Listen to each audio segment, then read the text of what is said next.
네, 지난 며칠은 집 안에 있어도 정말 너무 추워가지고 꼼짝도 하기가 싫더라고요. 네, 저도 그 기분 압니다. 특히 이제 새벽에 출근 준비하려면 더 그렇잖아요. 맞아요. 자, 아무 의욕도 안 생기고 그러는데 실제로 그 몸을 좀 따뜻하게 해주는 것만큼 중요한 것도 없다고 해요. 네. 일례로 체온을 1도 정도 올리면 면역력이 쑥 올라간다고 하는데요. 오늘 모은희 기자와 그런 내용을 좀 알아보도록 하겠습니다. 네. 근데 이렇게 춥다고 뭐 가만히 있는다고 체온이 올라가는 건 아닐 것 같고 체온 올리는 게 그렇게 쉬울까요?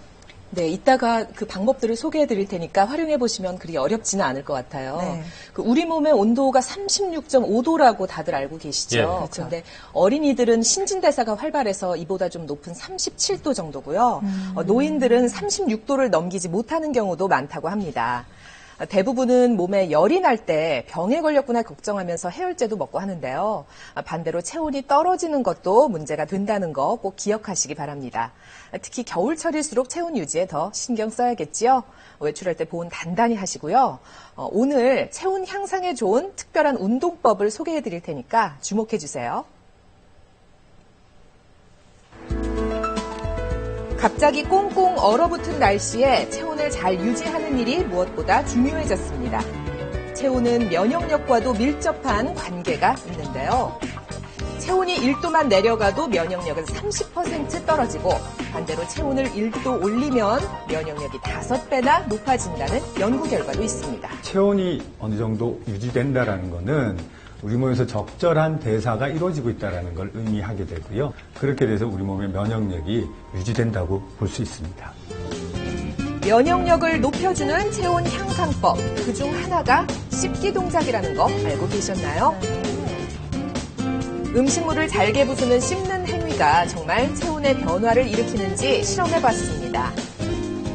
평균적인 식사 시간인 15분간을 껌을 씹으면서 별도의 동작이 없이 씹기에만 집중했는데요. 그 결과는 어땠을까요? 체온이 2도 이상 올랐네요. 추울 때 껌 씹으면 괜찮겠죠? 저작운동 전후로 체온 상승과 또 인지 기능이 향상된 그런 결과를 보였습니다. 충분한 시간을 갖고 꼭꼭 씹어서 드시고 또 규칙적인 식사를 하시는 것도 면역력 상승이나 인지 기능 향상에 큰 도움이 될 것이라고 생각합니다.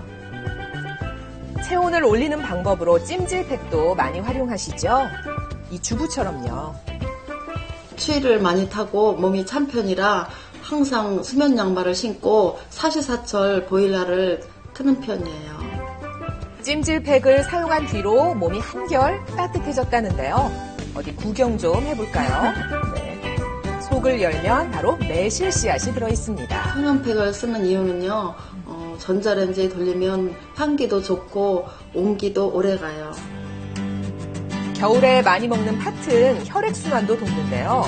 팥 그대로 면 주머니에 넣기만 하면 됩니다.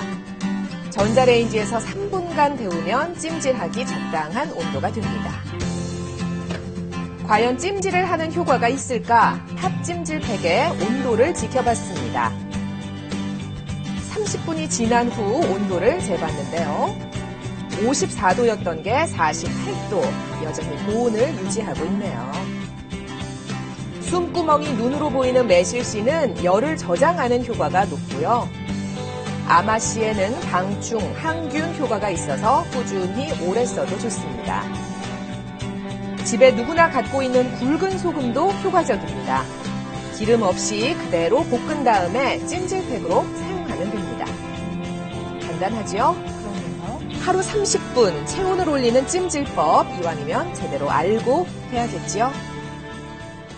배꼽 위에 복부 한가운데 혹은 배꼽에서 4에서 5cm 정도 하방에 위치한 단전열을 중심으로 찜질을 하시는 것이 가장 좋습니다.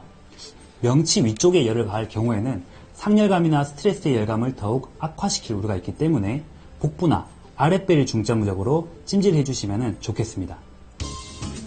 체온을 올리는 식재료 4총사도 있습니다. 따뜻한 성질의 생강은 얇게 썰어서 꿀과 함께 차로 마시면 꾸준히 섭취하기 좋고요. 항암 효과가 높은 마늘은 체온 상승은 물론 수족 냉증 예방에도 좋다고 합니다. 계피와 대추는 함께 끓여서 차로 즐기면 좋습니다. 자, 체온을 높여주는 특별한 체조로 건강을 지켜가고 있다는 주부를 만났습니다. 웬 접시를 들고 계세요? 손발이 굉장히 이렇게 저리고 혈액순환이 잘 안 됐던 것 같아요. 그래서 자꾸 응급실도 가게 되고 혈압도 굉장히 높고. 평소 몸이 차가운 편이었던 이 주부는 4년 전 생각지도 못한 뇌수막종 진단을 받게 됐는데요. 시력도 나빠졌고요. 매일 10번씩 2세트 꾸준하게 접시 돌리기를 하면서 증세가 호전됐습니다. 땀나는 걸 보니 운동되나 봐요. 접시 돌리기를 하고 나면 이렇게 몸이 굉장히 뜨거워지고 땀도 많이 나요. 제가 가지고 있는 손발 저림이 모두 사라졌습니다. 따라해보시고 싶은 분들 많겠네요. 동서양을 막론하고 전 세계적으로 선풍적인 인기를 끌고 있는 이른바 접시 돌리기 운동. 손바닥에 접시를 실제 올려놓거나 접시가 있는 것처럼 몸을 움직이는 체조를 말합니다. 접시 돌리기 운동은 우리 몸의 6대 관절인 어깨, 팔꿈치, 손목, 고관절, 무릎, 발목을 사용하는 전신 운동이고 안 쓰는 근육을 쓰면서 우리 몸의 온도를 높여줘서 자연 치유력과 면역력을 증강시켜주는 효과적인 운동입니다. 접시 돌리기를 10회 한 후에 체온을 측정해 본 결과 운동 전에 비해 체온이 2도 높아진 것을 확인할 수 있었습니다. 단순해 보여도 효과가 크지요? 자, 그럼 접시 돌리기 동작 배워볼게요. 오른쪽 다리를 한 걸음 내밀고 무릎을 굽힌 뒤 오른손을 올릴 때 왼손은 허리 뒤쪽에 붙여줍니다. 따라하겠어요. 손바닥에 접시를 올리고 손을 뻗어 머리 위로 크게 팔자 모양을 그리는데요. 이때 손바닥을 수평으로 유지하는 게 가장 중요합니다. 이해되셨나요? 한 손 돌리기가 익숙해지면 양손을 이용한 응용 동작으로 발전시켜도 좋은데요.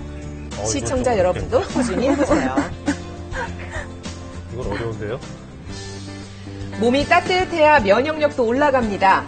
체온을 올리는 다양한 방법으로 건강한 겨울 보내시기 바랍니다.